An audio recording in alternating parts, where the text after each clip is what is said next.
Penerapan paket kebijakan ekonomi jilid 12 yang bertujuan untuk memudahkan masyarakat menjalankan usaha dinilai masih membutuhkan penyesuaian dan sosialisasi agar dapat terimplementasikan secara merata di seluruh daerah di Indonesia. Ditemui di Gedung Nusantara 1 DPR RI Senayan, Jakarta, anggota Komisi 11 DPR RI Amir Uskara mengatakan, paket kebijakan dinilai belum banyak berdampak ke masyarakat, khususnya pengusaha di berbagai daerah kecil, karena rumitnya aturan-aturan dalam menjalankan usaha di daerah. Amir menilai, kepala daerah masih belum tanggap menindaklanjuti paket kebijakan ekonomi yang diluncurkan pemerintah pusat.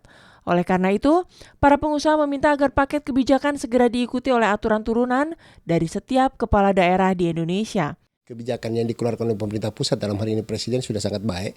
Cuma kan yang namanya UMKM itu sebagian besar itu tergantung dengan pemerintah daerah.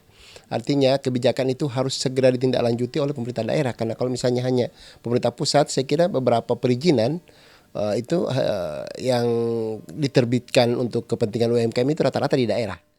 Amir menambahkan, salah satu penyebab belum dirasakannya dampak paket kebijakan ekonomi karena selama ini pemerintah terlalu fokus pada penerapan kebijakan di Jakarta dan Surabaya karena kedua daerah ini dinilai oleh Bank Dunia untuk indeks kemudahan berbisnis. Iya, karena memang pengusaha-pengusaha UMKM yang skala menengah ke atas itu memang ada di kota besar ini. Tapi kan kalau target pemerintah sebenarnya bukan cuma pengusaha UMKM yang menengah ke atas ini.